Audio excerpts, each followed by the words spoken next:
Sarah had always been a professional. When it came to her job, she had worked countless flights and seen every kind of passenger, from the quiet ones to the loud, demanding ones.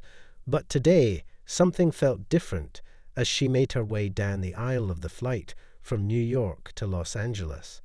The tension in the air was thick, the passengers were restless, and the sound of murmurs filled the cabin with unease. It had been a long morning, and Sarah was already tired when she reached the first-class section and noticed him sitting in the corner near the window, an elderly man wearing a dark tailored suit that looked far too expensive for someone traveling alone. But his appearance didn't stand out, not at first. His hands were steady as he adjusted his tie, and his eyes stared out the window, almost as if he were lost in thought. Sarah glanced at him quickly before turning her attention back to the other passengers who had started calling for her attention. She offered a polite smile to the other first-class travelers and continued her rounds. When she reached the elderly man's row, she noticed he hadn't yet looked at her. He simply sat there silently, with an air of stillness that made her feel uneasy. It wasn't the kind of quiet that spoke of peace. No, this was different. It felt heavy, like a kind of quiet that comes before something happens. When his eyes finally turned to hers, she saw something in them that made her pause for a moment. It wasn't the usual glance most passengers gave her as she went about her duties. This look was sharp and observant, almost as if he were sizing her up. She wasn't used to being looked at like that, especially not by a man who looked so ordinary on the outside. He spoke softly, his voice calm and steady, and it carried an undercurrent that Sarah couldn't quite place. "I'm afraid my seat isn't very comfortable. Could you find me a seat with more room?" His words were polite, but there was something in the way he said them that made Sarah's skin crawl. She smiled and told him that unfortunately the flight was full. There were no vacant seats she could offer him. But he didn't seem satisfied with that answer. He repeated his request, almost as if he hadn't heard her at all. "I really need more space. It's important for my health." This time his voice wasn't so soft. There was a slight edge to it, a command hiding beneath the calm exterior. Sarah felt her patience thinning. This wasn't the first time a passenger had made a special request, and it wouldn't be the last. She explained again that all the seats were taken, and that it was against policy to make any changes once the flight had begun. But the man only stared at her with those cold eyes, as if he was waiting for her to change her mind. She could feel the weight of his gaze, and it unsettled her. It was as though he was daring her to refuse him. She had dealt with her fair share of demanding passengers in the past, but there was something different about this one, something that set him apart. But Sarah couldn't put her finger on it. With a polite but firm tone, she told him that if he needed anything else, she would be happy to assist him later. She turned away before he could respond and moved on to the next row. But even as she walked down the aisle, her mind couldn't stop replaying the brief interaction. The man hadn't raised his voice. He hadn't even seemed angry. But something in the way he had spoken made Sarah feel like she had made a mistake. She shrugged it off. After all, she couldn't let one passenger ruin her mood. But still she couldn't shake the feeling that something about him wasn't quite right. She continued with her work, but every now and then she would glance back toward the man's seat. He was still sitting quietly in the same position, staring out the window, his face expressionless, and for some reason that made Sarah uneasy more than anything else. Sarah continued to move up and down the aisles, attending to the needs of the passengers, but every few moments her mind would drift back to the elderly man sitting in first class. It was as if her thoughts were tethered to him. No matter how hard she tried to focus on the rest of the cabin, there was something about him that wouldn't let her go. As she passed through the middle of the cabin, Sarah caught a glimpse of him again. His eyes were still fixed on the window, but this time she saw something different. His hands were clenched on the armrests, and his posture had changed. It was as if he were waiting for something to happen. She tried to shake the feeling of unease that was growing inside her, but it only seemed to intensify the longer she watched him. Something about his stillness felt unnatural, almost as if he were holding back something, waiting for the right moment to strike Sarah shook her head and refocused on the passengers. It was just her imagination, she told herself. But as the minutes passed, she couldn't shake the sense that she was being watched. She moved to the back of the plane and began assisting a few other passengers with their requests. But her eyes kept darting to the front of the cabin, where the elderly man still sat quietly, staring out the window. Sarah felt a cold shiver run down her spine. As she made her way back toward first class, she passed by his seat once more. But this time he wasn't looking out the window anymore. His eyes were fixed directly on her. He hadn't moved not an inch. But there was something in his gaze that stopped her in her tracks. His eyes were sharp and focused with a glimmer of something in them that made Sarah feel like he could see right through her. The hair on the back of her neck stood up, and for a split second she considered walking past without acknowledging him. But something told her she couldn't do that. She had to face whatever it was that was making her feel so uncomfortable. She stopped beside his seat, her heart racing, and her palms suddenly damp with sweat. "Is there anything else I can help you with?" she asked, her voice betraying a hint of hesitation. He didn't respond immediately. Instead, he just studied her with that same intense gaze. The seconds stretched on far too long until finally he spoke in a soft but deliberate tone. "You don't know who I am, do you?" The words sent a chill through Sarah's body. She opened her mouth to speak, but no words came out for a moment. She felt completely frozen, unsure how to respond. His eyes seemed to dig into her with an unsettling certainty, as if he were waiting for her to come to some kind of realization. But Sarah couldn't place why she felt so off balance. There was something in the way he spoke that made her feel like she was missing something important. She was about to ask what he meant, when he continued, his voice barely above a whisper. "People like you rarely do," he said with a small smile that didn't reach his eyes. Sarah's pulse quickened, and she could feel her breath catch in her throat. She felt as if she were standing on the edge of something, and the only thing keeping her from falling was the thin thread of tension hanging between them. She opened her mouth again to say something, anything, but before she could utter a single word, the intercom system crackled to life, announcing that they would soon be reaching cruising altitude. Sarah quickly excused herself and hurried back to her duties, her heart still racing, her mind spinning with confusion. She couldn't get the feeling of his gaze out of her head. As she moved through the cabin, she kept catching glimpses of him from the corner of her eye. He hadn't moved, still sitting perfectly still, his hands folded in his lap, his expression unreadable. But now every time Sarah looked at him, she felt as though he were silently watching her, waiting for her to make a mistake. But what mistake had she made? She wondered. The feeling of unease continued to gnaw at her, and she couldn't shake the sense that something was terribly wrong. But what could it be, she thought, as she moved on to the next passenger compartment, trying to push the unsettling thought from her mind. It was just a man asking for a seat. After all, why should she let it bother her so much? Yet deep down, she couldn't escape the feeling that the man wasn't who he seemed. The rest of the flight seemed to drag on for Sarah. Every time she moved through the cabin, she couldn't escape the feeling that the elderly man in first class was watching her. His eyes seemed to follow her wherever she went. Even when she wasn't looking, she could feel his gaze like a weight pressing down on her shoulders. She tried to focus on her duties, but every time she returned to first class, her heart would race as she passed by his seat. He never moved, always sitting still in the same position, his hands folded neatly in his lap, his gaze fixed on her. Every time their eyes met, she could feel a chill run through her, and though she tried to convince herself it was just her imagination, she knew deep down that something was wrong.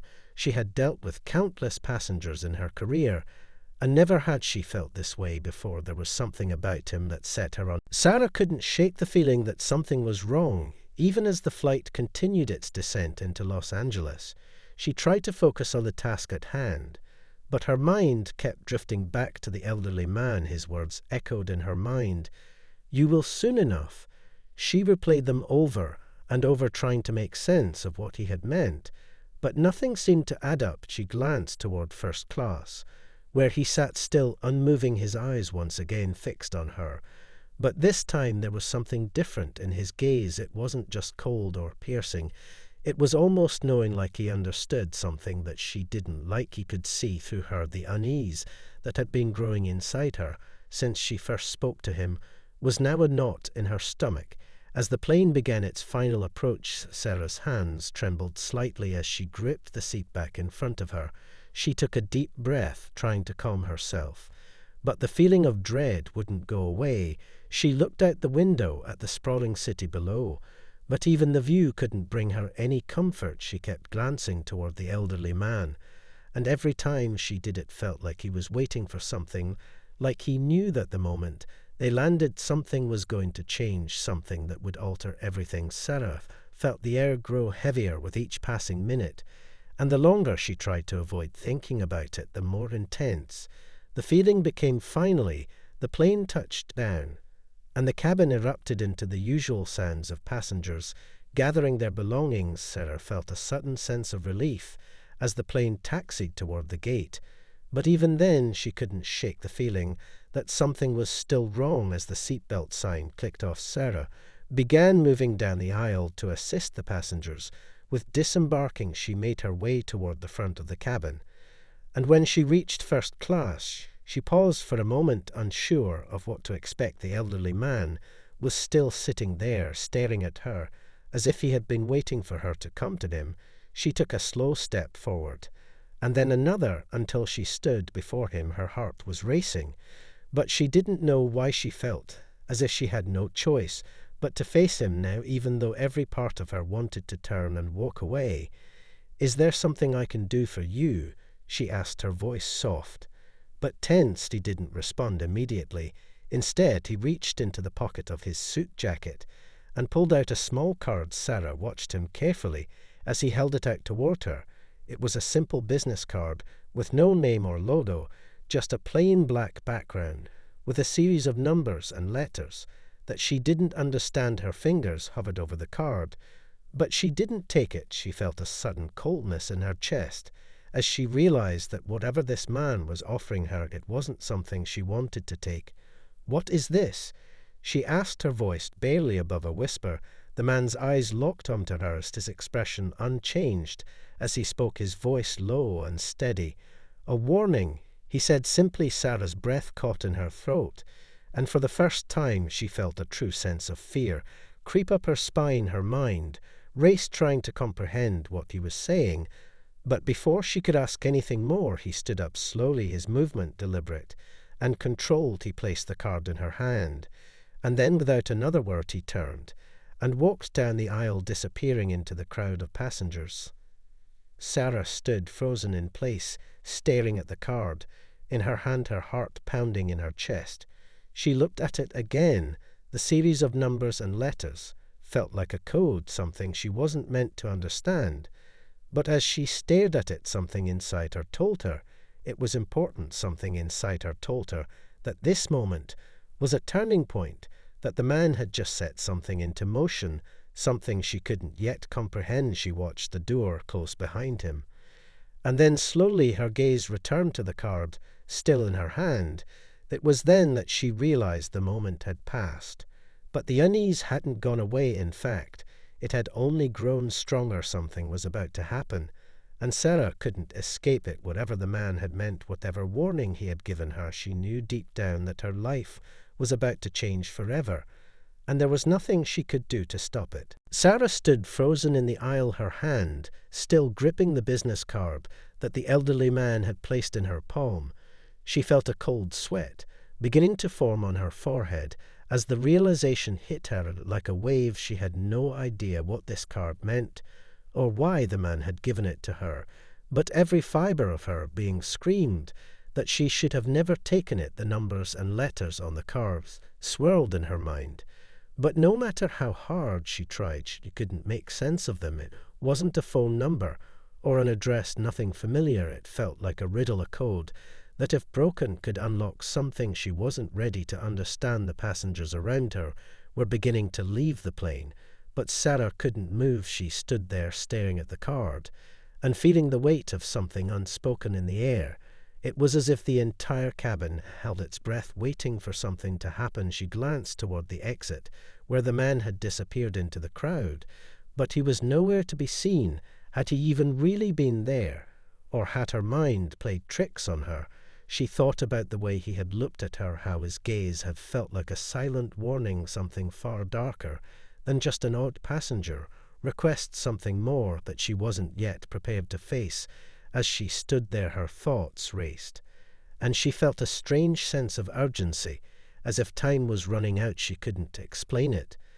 But she knew she had to get off the plane. Now it was like there was something she was missing, something that was about to unfold.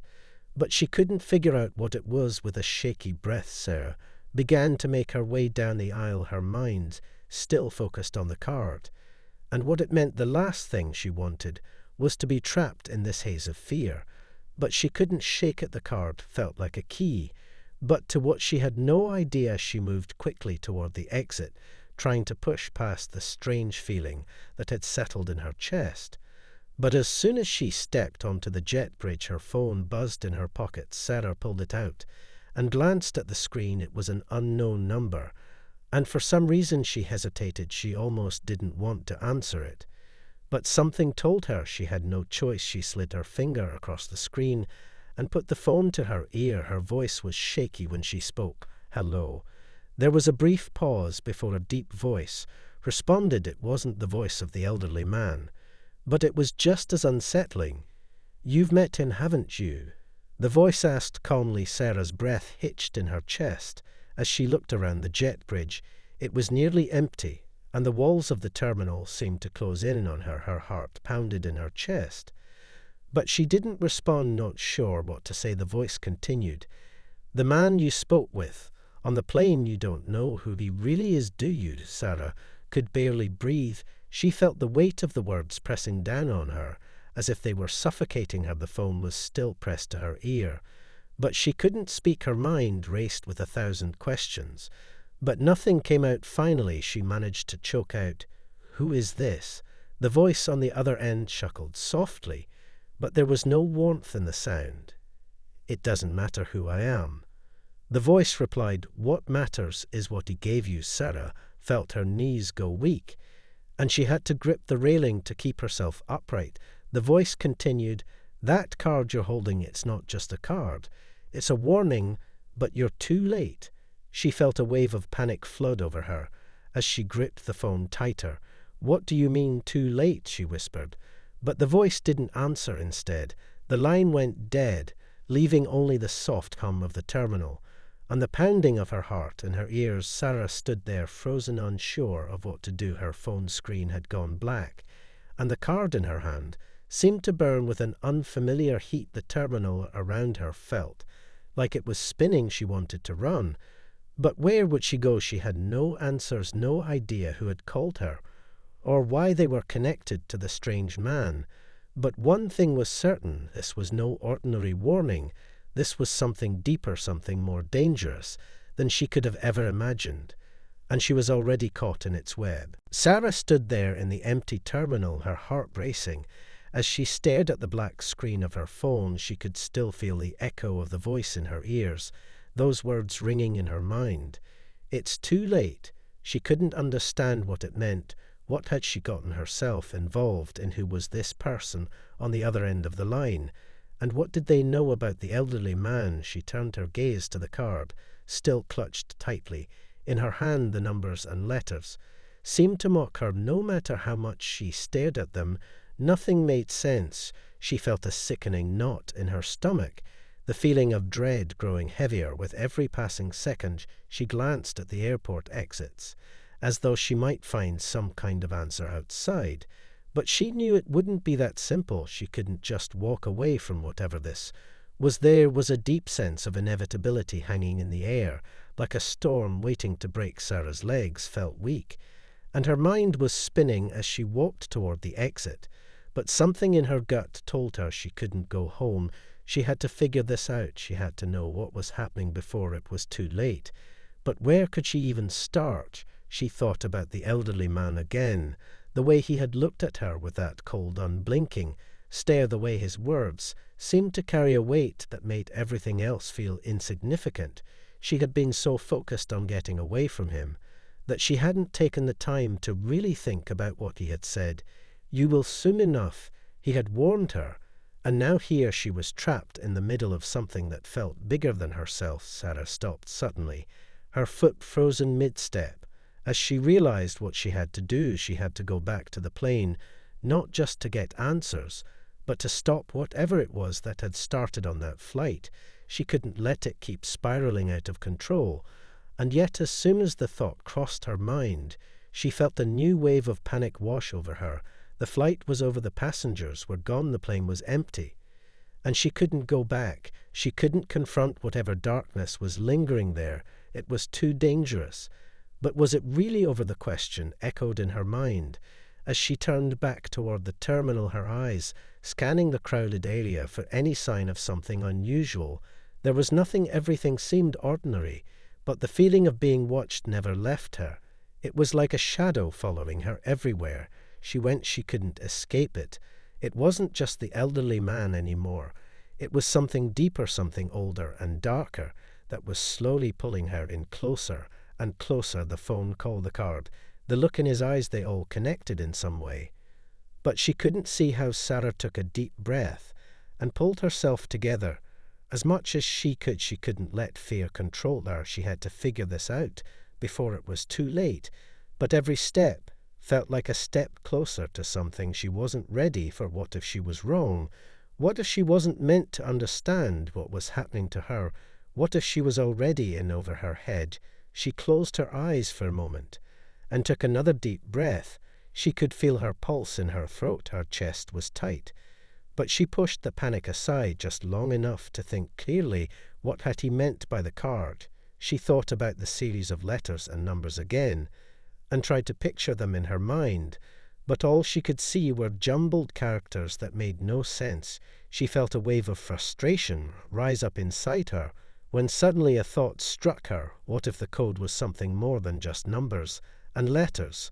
What if it was a pattern? She thought about it, and for the first time she felt a sense of clarity. She pulled the card from her pocket and stared at it again. This time her mind wasn't spinning with panic, but focused with intent. She traced her fingers over the characters, slowly, each one standing out in her mind. As she connected the dots, what if it wasn't just random symbols? What if it was a key to something she was meant to find? She turned the card over in her hand and felt her breath catch in her throat as she saw something new etched into the back of the card. It was faint, almost invisible. But there it was, a symbol she recognized from a long time ago. Sarah's heart pounded in her chest as she stared at the faint symbol on the back of the card. She turned it over and over in her fingers, trying to make sense of what she was seeing. The symbol was familiar, but she couldn't place where she had seen it before. It was circular with intricate lines radiating outward from the center, almost like an ancient design, something that felt old and forbidden. She felt a cold chill run down her spine as her mind raced through the possibilities of what it could mean. She had to remember where she had seen it. But no matter how hard she tried, it eluded her. The symbol seemed to pulse in her hand, almost as if it were alive, as though it held a secret that it wasn't ready to reveal. But why had the elderly man given it to her? Why now? Why on this flight? It was clear that whatever was happening wasn't a coincidence. Everything about this felt planned, like she had been led down a path. And now there was no turning back. She glanced around the terminal again, her eyes scanning the faces of the other travelers. But none of them seemed to notice her. The airport was just as busy as always, but to Sarah it felt like the walls were closing. In the sense of being watched never left her. It was as if someone or something was tracking her every movement. Sarah's breath caught in her throat as she felt the weight of the situation pressing down on her harder with each passing second. She had to make a decision. She had to act. But what should she do next? She couldn't just leave, not with this card, not with the feeling that something was about to happen that she couldn't prevent. She looked down at the card again and tried to calm herself. This was the key. This was what she needed to figure out. But she didn't know how to crack it. She needed help. But who could she turn to, who could she trust? As the minutes ticked by, Sarah felt more and more isolated. She had no idea what was going on or who was behind it all. But one thing was clear. The man had known something about her, something she didn't understand yet. And he had given her the card for a reason. She had to find out what that reason was before it was too late. But where would she start? Who could she ask? The symbol on the card kept nagging at her, as if it were pulling her in a specific direction. But she had no idea where that direction was, or what she would find. When she got there, she felt like she was standing at the edge of a cliff, and the only thing she could do was fall, or take a step forward into the unknown. As she tried to steady her thoughts, her phone buzzed again. This time, it was a message, the screen lit up with an unknown number. But this time, Sarah didn't hesitate. She swiped the message open and read it, her hands shaking as she took in the words. "You're getting closer, but it's not safe. Don't trust anyone who offers you help. The truth is much darker than you realize. And if you follow the path they're setting for you, you won't make it out alive." Sarah felt her blood run cold as she read the message over and over, trying to make sense of it. Who was sending these messages? Why did they know about the card? And why were they warning her? But there were no answers, just more questions that she didn't know how to answer. She wanted to call the number back, but something told her it would only make things worse. Instead, she turned her attention back to the symbol again, staring at it until the world around her seemed to blur. The more she stared, the more it felt like the symbol was drawing her in closer, like it was a puzzle she had to solve. But each time she tried to put the pieces together, they slipped out of her grasp like smoke. She was on the verge of something, but she couldn't grasp it. She felt like time was running out, and the pressure was building inside her chest. Something was coming, something she couldn't stop. But she had no idea what it was, no idea who to trust or where to go. The weight of the unknown was suffocating, and every second that passed felt like it was dragging her deeper into a web she couldn't escape. She took one last look around the terminal, but nothing seemed out of place.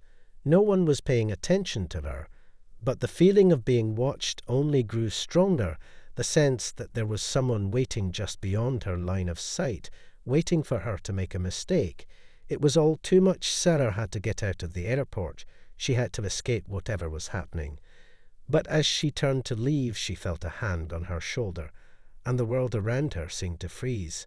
Sarah froze at the feel of the hand on her shoulder. It was a light touch, but it felt like a vice tightening around her chest. Her heart skipped a beat as she turned slowly, dreading who or what she would see. When she looked up, her mind screamed for her to run, but her body refused to obey. As if rooted to the spot, her breath caught in her throat. When she saw who was standing behind her, it was the elderly man, the one from the plane. His eyes were even colder now, almost predatory, his face impassive.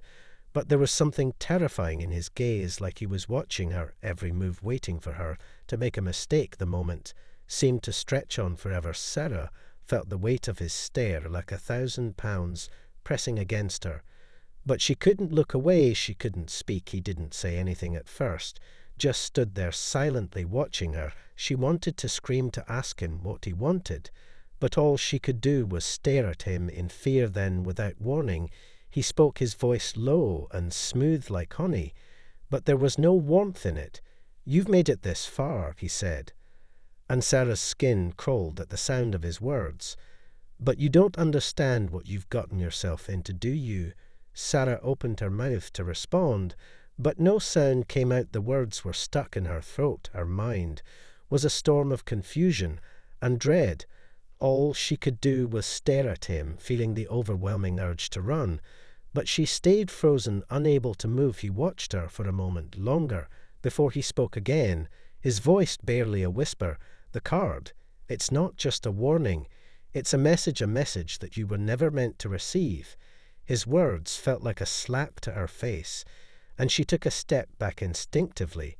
But he didn't let her move. He reached out and grabbed her arm with surprising strength, his grip cold as ice.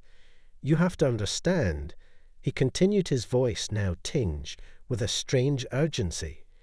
"You were chosen for this, And now there's no going back. Sarah's mind raced trying to comprehend what he was saying. What did he mean by chosen? What was this man talking about? What had he meant? When he said there was no going back, she struggled against his grip. But it was useless. His hand was like iron. You've opened the door, he said, his voice taking on a darker tone. And now it's too late to close it. Her chest tightened, and her breathing became shallow as fear flooded her body. She tried to pull away, but he was holding her with an ironclad grip. What do you want from me? She gasped, her voice barely audible. The man didn't answer immediately. Instead, he pulled her closer, his eyes locked onto hers with an intensity that sent a shiver down her spine. It's not about what I want, he said slowly, as though savoring each word. It's about what you're about to find out. And with that he released her arm and stepped back. Sarah stumbled away from him, her heart hammering in her chest. She was terrified, but she couldn't take her eyes off of him. He had given her the card that had already changed everything. And now he was telling her that she couldn't undo it, that she had opened a door that couldn't be closed. Sarah turned quickly and began to walk away, her feet unsteady as her mind raced. She had to leave. She had to get away from him, from whatever nightmare this was. But as she turned the corner and began walking toward the exit, she heard his voice again. You don't have much time. The words rang in her ears like a death knell. She stopped dead in her tracks and spun around, but there was no sign of him.